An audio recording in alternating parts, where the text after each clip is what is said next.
E o Clastres? Clastres? Fantástico, fantástico. Pensador excepcional,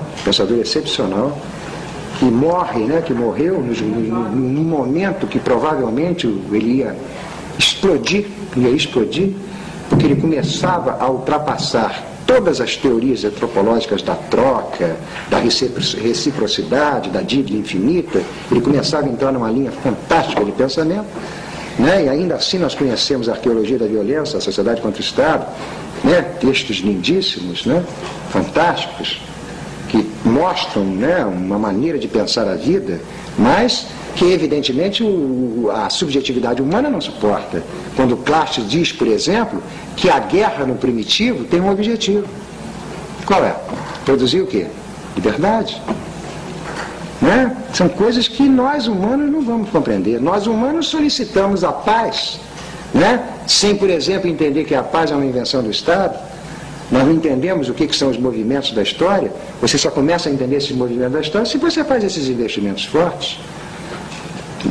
Ligando Pierre Clastres ao cinema, o Kurosawa, né? Liga Pierre Clastres ao Kurosawa. Kurosawa é muito parecido com Pierre Clastres. Ele entendeu muito bem o problema do campo social, entendeu muito bem o que é o problema da guerra, por exemplo, que é o centro da obra do Pierre Clastres. O Kurosawa diz que ele foi fazer cinema porque ele foi, de uma certa maneira, espinosista. Ele verificou que no Japão, numa época da história do Japão, houve um encontro terrível. O Estado se encontrou com os camponeses japoneses. E na hora que esse encontro se dá, ele descobre que os japoneses diminuíram 20 centímetros. Não sei se vocês entenderam. O Estado, quando chega, é barra pesadíssima. Diminuíram 20 centímetros. Por quê? Porque houve um mau encontro. É exatamente isso que Spinoza está dizendo. Nós temos que entender a natureza para produzir os encontros que vão fortificar as nossas vidas. O encontro com o Estado levou a isso.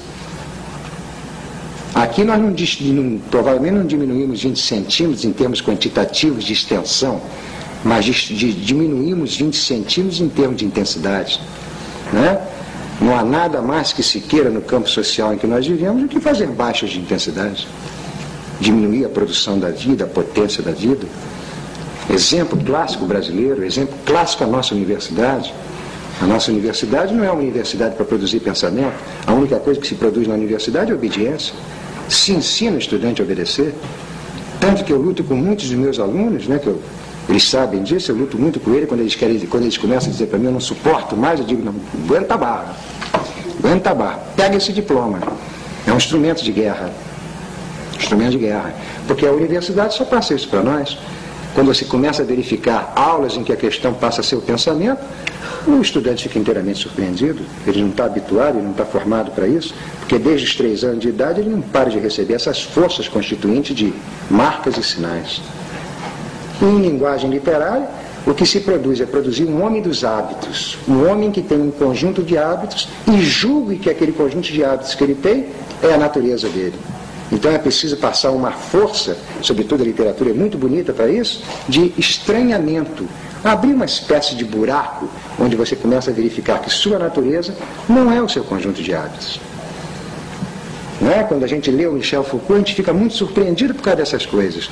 O Foucault, quando vai pensar o homossexualismo grego, diz o homossexualismo grego não tem nada a ver com o homossexualismo do Ocidente. Se vocês quiserem articular o homossexualismo do Ocidente com o homossexualismo grego, vocês não vão entender nada. Aí o homem do hábito diz assim, ficou louco. Aí o Foucault diz, só. Porque é preciso ser louco para vencer os hábitos. Por isso que a loucura não para, a loucura e a literatura, a loucura e a arte, a loucura e a filosofia não param de ser perseguidas pelas forças repressivas do campo social, psiquiatria, etc. Porque é exatamente isso, para produzir esse mundo novo, é preciso correr um risco muito grande. Correr um risco de pensamento. Ir aqui é de uma beleza incrível. E isso é o pensamento, não naquilo que é real, e não naquilo que é possível. A questão do pensamento é produzir o impossível. Produzir o impossível, produzir o impensável. É exatamente o que Nietzsche fez. É exatamente o que Spinoza fez. E além de todos os limites que nos foram dados por Kant para o pensamento. Não é transgredir, é muito mais do que transgredir, é produzir exatamente o novo. Produzir a impossibilidade.